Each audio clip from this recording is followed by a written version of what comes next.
지난 시간에 제가 우리 함께 뵙지 못했습니다. 그 대신 훌륭하신 교수님을 여러분께서 만나셨을 것 같은데요. 우리 장신대 배정훈 교수님께서 오셔서 여호아하스 그리고 여호야김, 여호야킨 유다의 마지막 그 흐름 속에 있었던 왕들의 이름들을 여러분 들으셨고, 또 그것을 아주 함축해서 잘 요약해서 말씀을 해 주신 것을 여러분께서 들으셨을 것입니다. 요시아의 개혁, 또 요시아가 갑자기 죽게 된 이후에 일어났던 상황들이었습니다. 애굽 왕에게 그만 죽임을 허무하게 당하게 된 요시아, 그리고 그 이후에 급박하게 돌아갔던 또 상황들이 전개됩니다. 여호아스, 여호야김, 또 여호야긴이라고 하는 왕이었죠. 에스겔 같은 경우에는 이제 여호야긴으로까지를 남유다의 어떤 마지막으로 이렇게 표현을 하고 있지만, 그러나 전체적으로 본다면 남유다가 이제 완전히 멸망하게 된 것으로 본다면 그 이후에 또 있었던 시드기야 왕이 이제 마지막 왕으로 그렇게 아마 우리가 계산이 되어야 할 것 같습니다. 그런 의미에서 오늘 또 시드기야라고 하는 왕의 이름을 우리가 함께 또 드러내고 또 오늘 함께 생각해 보도록 하겠습니다. 남유다의 마지막 왕으로 시드기야를 우리가 꼽을 수 있겠습니다. 이 시드기야는 요시야 왕의 아들입니다. 그리고 여호야긴, 이제 막 바벨론으로 잡혀가게 된 여호야긴 왕의 숙부이기도 합니다. 원래 이름은 마따니야였는데 바벨론의 느부갓네살 왕이 여호야긴 왕을 이제 포로로 잡아가게 되면서 그 이름을 시드기야로 바꾸어 주고, 그리고 그 나라를 통치하도록, 남겨진 남유다를 통치하도록 그렇게 하였습니다. 그 당시에 그 바벨론의 문명이 얼마나 찬란했는지를 볼 수 있는 그 박물관이 하나 있죠. 여러분 그 화면을 한번 보시면 아시겠습니다만은, 그 독일 베를린에 가시면 그 페르가몬 박물관이라고 하는 곳이 있습니다. 가보신 분들도 계실 텐데 베를린에 가시면 꼭 한번 들려보실 만한 그런 곳입니다. 왜냐하면 바빌로니아 문명의 아주 굉장히 중요한 그 유적들이 이곳에 굉장히 많이 있습니다. 그 이슈타루의 문이라고 하는 바벨론 당시의 유적이 전시되어 있는데, 그냥 유적이 아니라 여러분 보시면 그 사람의 크기와 그 문의 크기를 보실 수 있겠는데요. 그냥 전체적으로 성을 뜯어왔습니다. 뜯어다가 그냥 박물관에 그냥 안에 그것을 놓고 박물관을 만들었습니다. 그 정도로 아주 대단한 문명들이 그곳에 있는데, 아주 하나하나 보려면 아마 굉장히 많은 시간이 걸릴 것 같은데, 바벨론이라고 하는 나라가 얼마나 대단했는지를 볼 수 있는 그런 박물관입니다. 바벨론으로 이제 그 여호야긴 왕이 잡혀가게 될 때 많은 사람들이 함께 잡혀가죠. 그때 바벨론 왕은, 느부갓네살 왕은 이제 유다를 침공한 다음에 그 유다에 있는 모든 방백들, 그리고 군사력이 될 만한 사람들, 똑똑한 사람들, 모든 사람들을 다 포로로 잡아갑니다. 그러니까 다시 말하면 그 남유다 땅에는 그냥 허울만 남는 그런 의미입니다. 그저 농사짓고 그저 별 볼 일 없는 사람들만 남겨두고 모든 인재들을 다 이제 끌고 가는, 포로로 잡아가는 그런 정책을 폈죠. 그래서 이 땅이 다시는 이제 남유다라는 땅이 반역을 할 수 없도록 아주 철저하게 만들어오고자 했던 것이 느부갓네살 왕의 정책이었습니다. 그때 잡혀간 사람들이 있는데 다니엘의 세 친구들이 그때 잡혀가지 않습니까? 또 그리고 에슬겔과 같은 그 아주 훌륭한 제사장의 가문이었는데 그도 또 잡혀가게 됩니다. 포로로 잡혀간 사람들은 대부분 다 유능한 그런 사람들이고 아주 아주 가문도 훌륭했던 사람들이라고 할 수 있겠습니다. 자, 그리고 남겨놓은 사람이 누구냐 하면 시드기야 왕입니다. 요시아의 아들이기도 했지만 그러나 명맥은 유지해주고, 그리고 이제 완전히 바벨론의 속국으로 살 수 있게 하도록 하기 위한 그저 세워놓은 허울 좋은 그냥 그런 왕이라고 할 수 있겠습니다. 이분이 바로 시드기야입니다. 그러니까 아마 판단할 때, 느부갓네살 왕이 판단할 때 내 말을 잘 들을 것이다 라는 판단이 드는 그런 왕으로 세웠을 가능성이 높겠습니다. 또 이 시드기야와 함께 남유다의 마지막에 있었던 선지자가 있는데 뒤에 좀 더 말씀드리겠습니다만은 예레미야가 바로 이때 있었습니다. 예레미야는 남유다의 멸망을 바라보면서 애통해하고 슬퍼하고 또 예언의 활동을 했는데 남겨진 그 남유다 지역에 있었기 때문에 이 예레미야의 출신 성분도 좋은 것은 아니었습니다. 또 당시로서는 그저 소외되어 있는 한 그저 예언자에 불과한 무시당하는 그런 예언자에 속하는 그런 사람이라고 할 수 있겠습니다. 자, 마지막에 남유다의 그 마지막을 장식하는 바로 왕이 시드기야, 그리고 함께했던 예레미야라고 할 수 있겠습니다. 시드기야를 이제 남겨두고 바벨론 느부갓네살 왕이 모든 사람들을 포로로 데리고 갔는데, 시드기야가 이제 통치를 하면서 당연히 고분고분하게 그렇게 바벨론 왕을 섬길 줄 알았는데, 그 당시에 그 지역의 분위기는 그렇지 못했던 것 같습니다. 많은 또 다른 뭐라 그럴까요, 선동적인 사람들이 나오고 선지자들이라고 하는 사람들이 나오고 또 세워진 방백들인데, 사실은 방백들이라고 해도 어떤 능력이 없는, 그런 통치 능력이 없는, 또 나라를 보살필 수 있는 능력 없는 그런 사람들이 모여 있었겠죠. 그 사람들이 큰 소리를 내는데 민족주의적인 성격으로 또 국수주의적인 그런 성격으로 친이집트 정책을 또 계속해서 종용하게 됩니다. 이 부분에 있어서 이제 계속해서 이런 것을 이기지 못하다가 결국은 이 시드기야 왕도 바벨론에 대적하는 입장에 서게 되고요. 동맹군, 그러니까 바벨론 동맹궁에 함께하다가 결국은 바벨론의 군대에 다시 이제 멸망을 당하게 되는 비참한 최후를 맞게 되는 사람이 바로 이 시드기야 왕입니다. 자, 시드기야 왕이 바벨론을 반역하게 된 것, 바벨론의 그 큰 위력을 분명히 보았을 텐데, 그렇게 다시 결국은 바벨론을 반역하게 된 이유는 당시의 어떤 그런 상황, 그러니까 정치적인 상황이나 이런 것들을 정확하게 인지할 수 있는 능력이 그들에게 없었다라고 할 수 있을 것 같습니다. 또 그는 매우 온순한 성품이었다고 합니다. 연약한 그런 모습들도 굉장히 많이 보여주고 있는데요. 그는 두 개의 큰 그 흐름 속에서 계속 방황을 합니다. 예레미야는 계속해서 바벨론에게 이제 결국은 먹히게 될 것이다. 그러니까 그 현실을 인정해야 된다 라고 했고, 그리고 긴 시간 동안 우리는 기다려야 될 것이다 라고 하는 그런 말을 계속하죠. 자, 그럼에도 불구하고 그 옆에, 시드기야 옆에 있으면서 그저 예언 활동을 하거나 나름대로 자신의 비전을 말하는 사람들은 우리가 애굽에 붙어서 이 바벨론을 물리쳐야 된다라고 하는 입장을 계속해서 고수합니다. 과거의 영광을 보았던, 이집트의 영광을 보았던 사람들은 아마도 이집트가 쉽게 멸망할 것이라고 생각을 하지는 못했을 것 같습니다. 그러다 보니까 그저 이집트를 붙잡고 가야 뭔가 살아날 수 있을 것이다 라고 하는 생각을 하면서 이집트를 붙잡아야 된다고 하는 그런 거짓 예언들을 많이 하게 되죠. 이것과 함께 계속해서 싸우게 되는 사람이 바로 예레미야입니다. 예레미야는 이스라엘은 바벨론에 이제 멸망을 당하게 될 것이다. 그리고 우리는 긴 시간을 이제 지나야 된다라고 하는 그런 계속되는 그런 예언을 하게 되었습니다.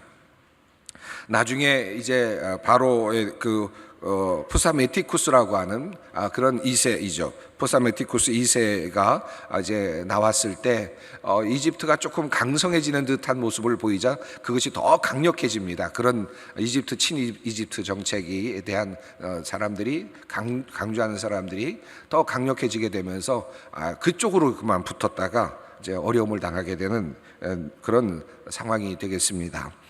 자, 이런 상황 속에서 시드기야가 사실 그럼에도 불구하고 어떻게 해야 될까 문제의식을 느끼지 않았던 것은 아닙니다. 이집트를 우리가 붙잡아야 되느냐 하는 문제와 관련해서 또 예레미야의 예언이 정말 하나님의 말씀이구나 하는 것도 그는 인지하고 있었던 것 같습니다.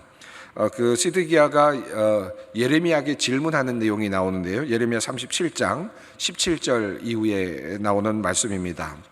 이 부분을 우리가 함께 여러분 화면을 보시면서 함께 읽었으면 좋겠습니다. 시드기야 왕이 사람을 보내어 그를 이끌어내고 왕궁에서 그에게 비밀이 물어 이르되 여호와께로부터 받은 말씀이 있느냐? 예레미야가 대답하되 있나이다. 또 이르되 왕이 바벨론의 왕의 손에 넘겨지리이다. 예레미야가 다시 시드기야 왕에게 이르되 내가 왕에게나 왕의 신하에게나 이 백성에게 무슨 죄를 범하였기에 나를 옥에 가두었나이까? 바벨론 왕이 와서 왕과 이 땅을 차지하지 아니하리라고 예언한 왕의 선지자들이 이제 어디 있나이까? 내 주 왕이여 이제 청하건대 내게 들으시며 나의 탄원을 받으사 나를 서기관 요나단의 집으로 돌려보내지 마옵소서. 내가 거기서 죽을까 두려워하나이다. 이에 시드기야 왕이 명령하여 예레미야를 감옥들에 두고 떡 만든 자의 거리에서 매일 떡 한 개씩 그에게 주게 하며 성중에 떡이 떨어질 때까지 이르니라. 예레미야가 감옥들에 머무니라. 예레미야에게 시드기야가 묻습니다. 어떻게 될 것이냐? 그때 예레미야는 바벨론에게 넘겨지게 된다라고 말하는데 반대 여론, 그러니까 반대 입장에 서 있는 사람들은 그렇지 않다라고 주장을 하면서 예레미야를 죽이라고 계속해서 그렇게 종용을 하자 이 시드기야가 굉장히 혼란스럽습니다. 자, 그래서 한 일은 뭐냐 하면 밖으로 예레미야를 내보내면 결국 예레미야가 살해당할 수도 있겠다라고 하는 생각이 든 거죠. 예레미야도 그것을 알고 있습니다. 그러니까 시드기야가 어떻게 합니까? 예레미야를 보호해 줍니다. 감옥에 그냥 가둬둔 채로 보호해 주면서 떡을 주면서 그를 살려주는 이제 그런 모습이 나타나죠. 그러니까 예레미야의 말이 옳다. 그리고 하나님의 말씀이다.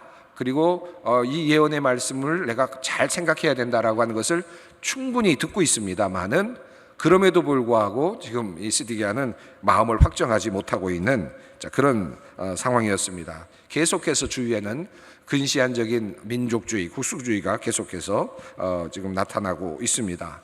결국 예레미야를 죽이라고 계속해서 요구를 하죠.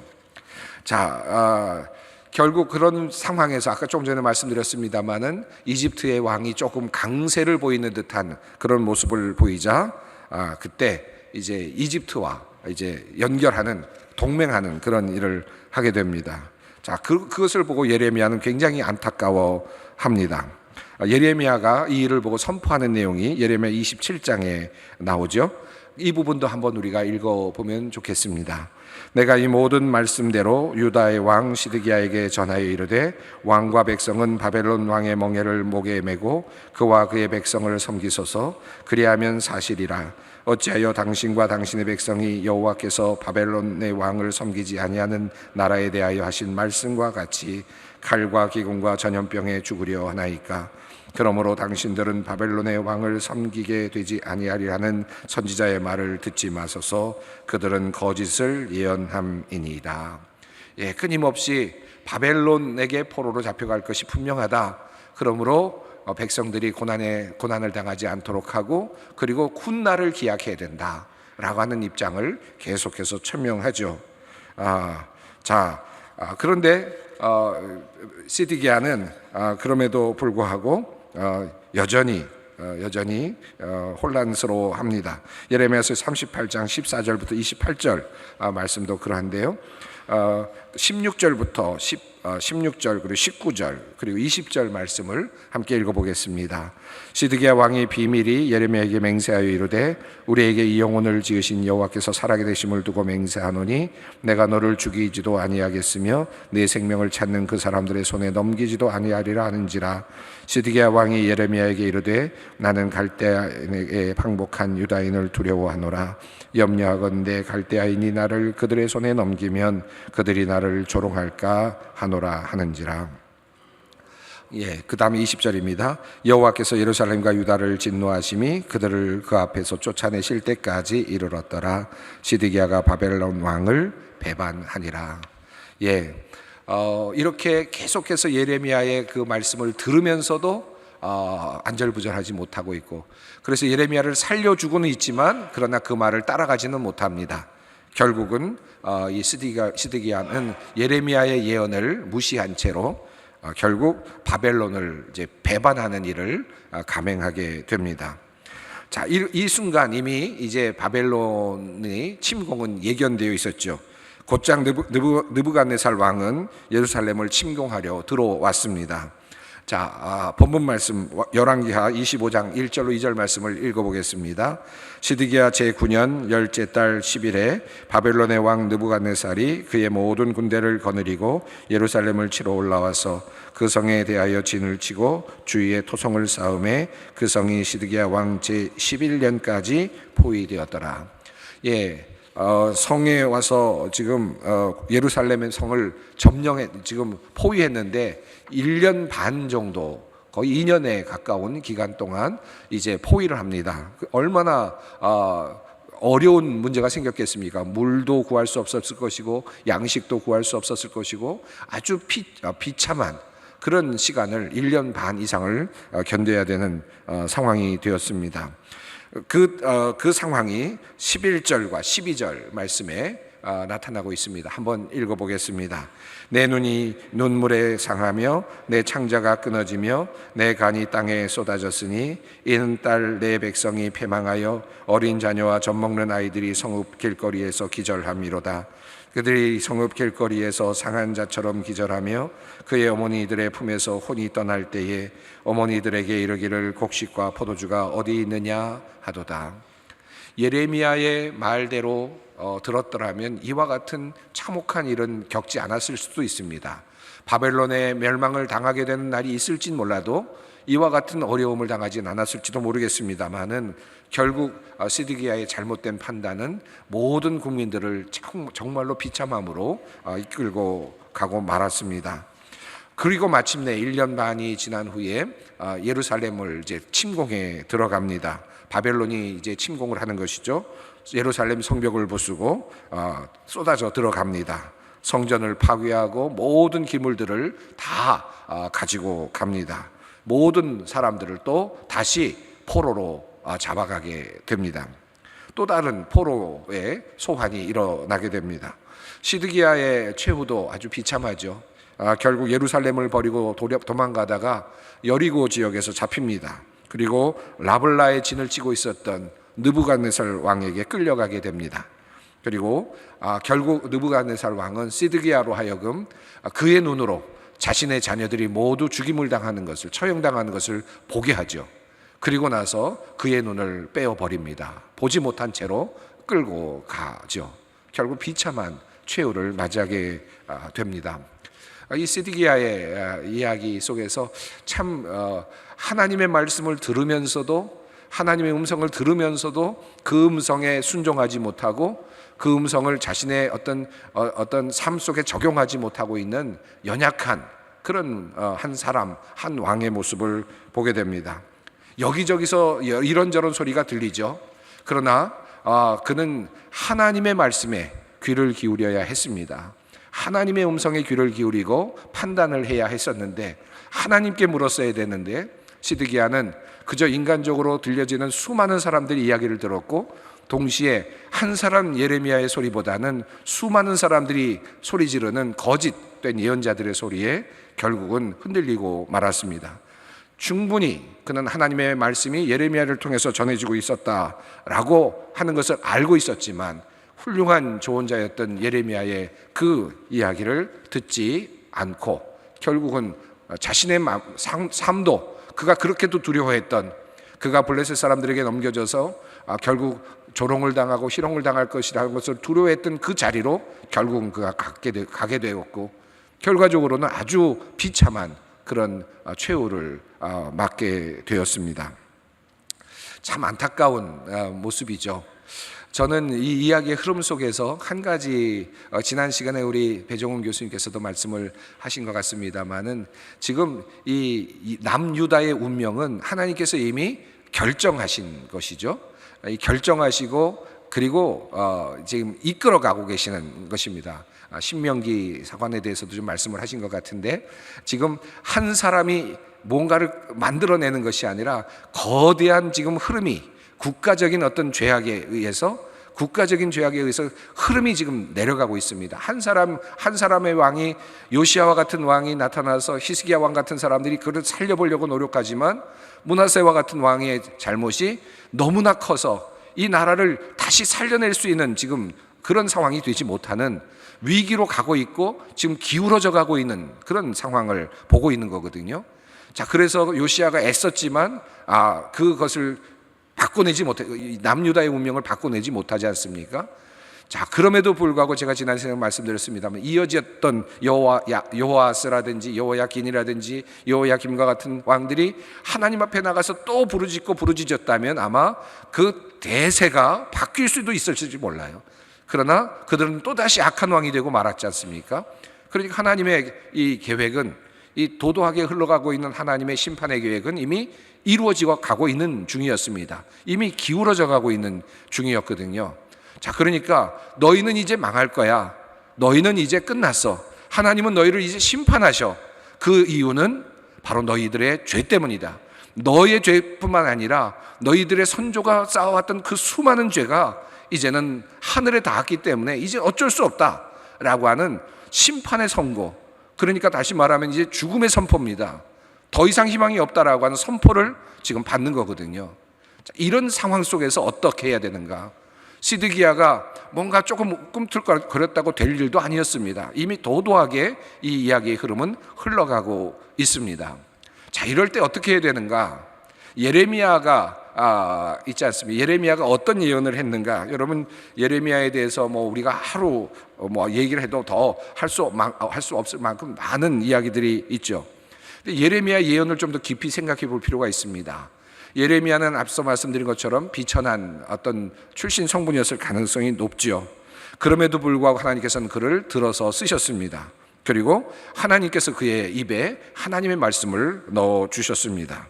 자, 그런데 그가 그 예레미야 29장을 보면 포로들에게, 이제 예레미야가 하나님의 음성을 듣고 포로들에게 보내는 편지가 있습니다. 예레미야 29장 말씀이죠. 여러분, 이 말씀은 이미 제가 코로나 막 시작하던 시기에 2020년 1월 둘째 주일에 포로에게 말씀하시다라는 제목으로 말씀을 드렸던 바로 그 장입니다. 이 예레미야가 이렇게 막 모든 것이 이제 완전히 내려가고 이제 더 이상 거스를 수 없는 포로기로 들어가고 있는 그런 상황 속에서 예레미야가 남유다에 있는 포로들에게 무엇을 예언합니까? 이 하나님의 말씀이었습니다.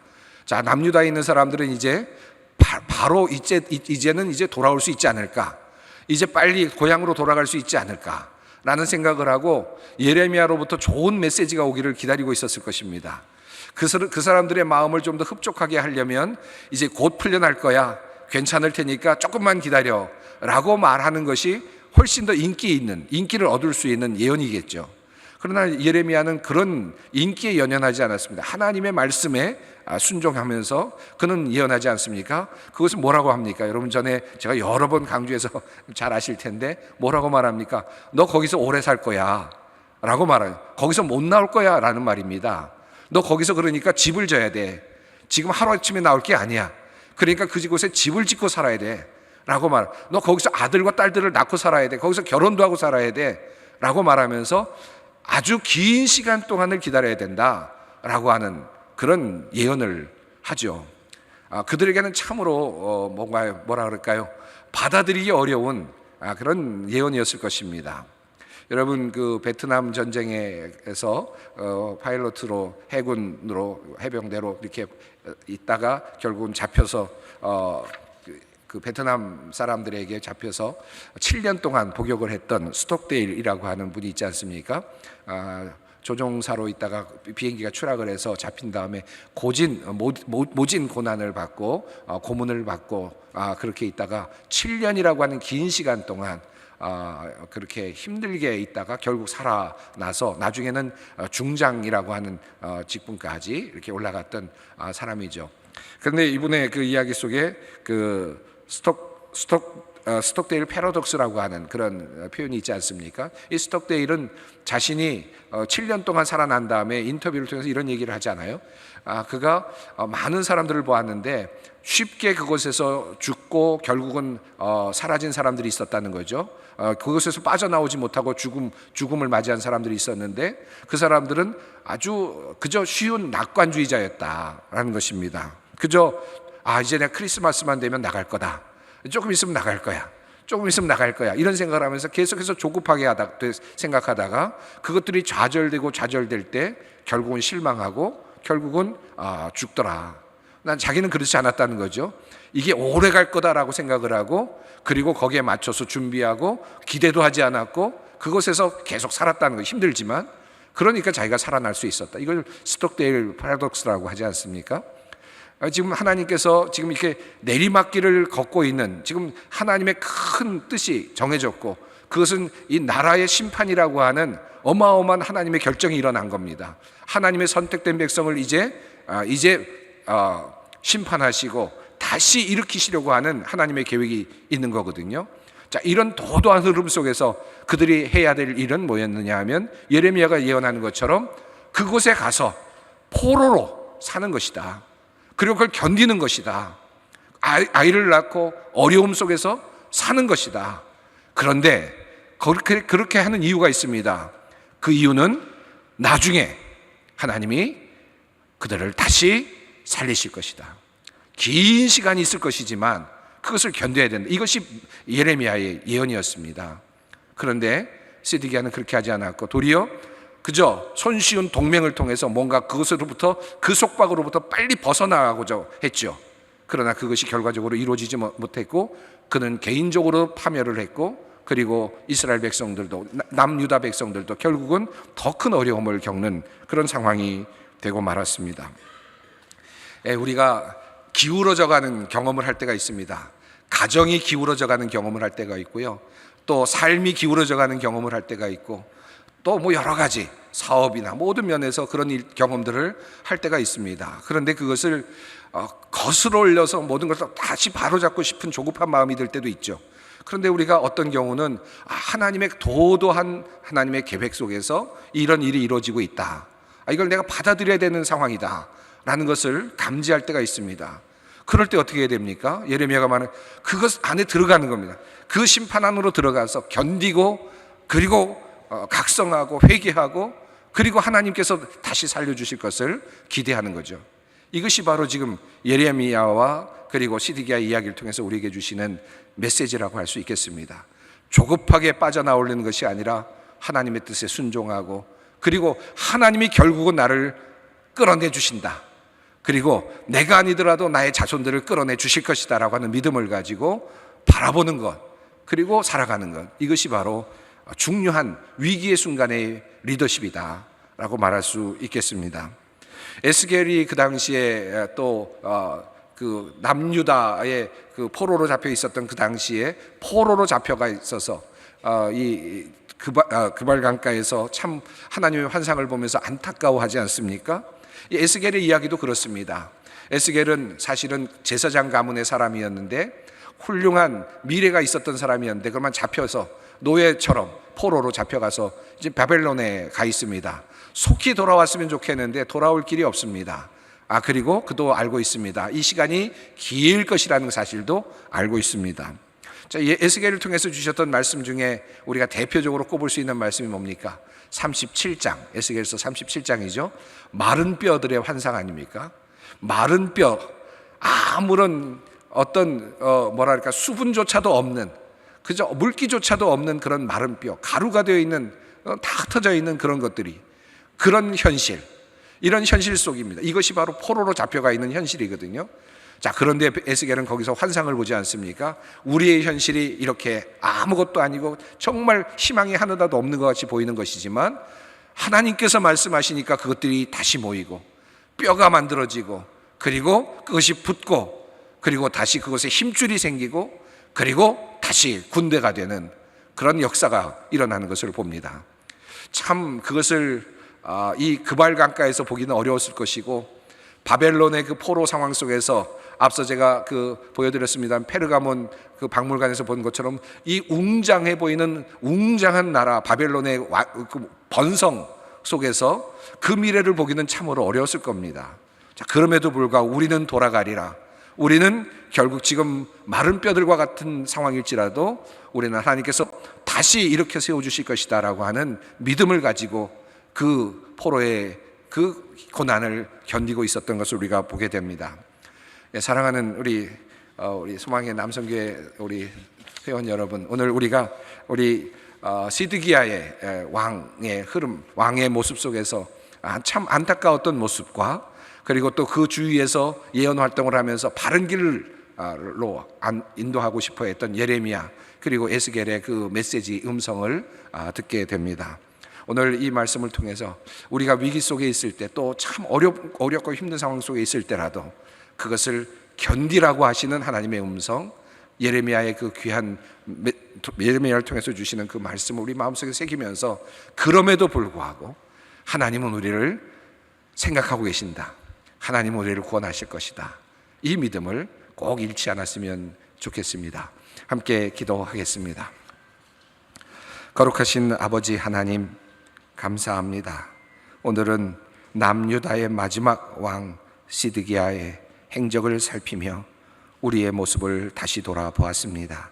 하나님, 우리가 주님을 온전히 믿게 하시고 주님의 말씀을 깊이 청종하며 따르게 하여 주시기를 원합니다. 어둡고 힘들고 그리고 척박한 환경 속에서 조급하지 않게 하시고 마침내 하나님께서 우리를 위하시고 이끌어 가실 것이라는 그 믿음 가운데서 침착하게 우리의 삶을 살아내는 우리 모두가 되게 하옵소서. 예수님의 이름으로 기도드립니다. 아멘.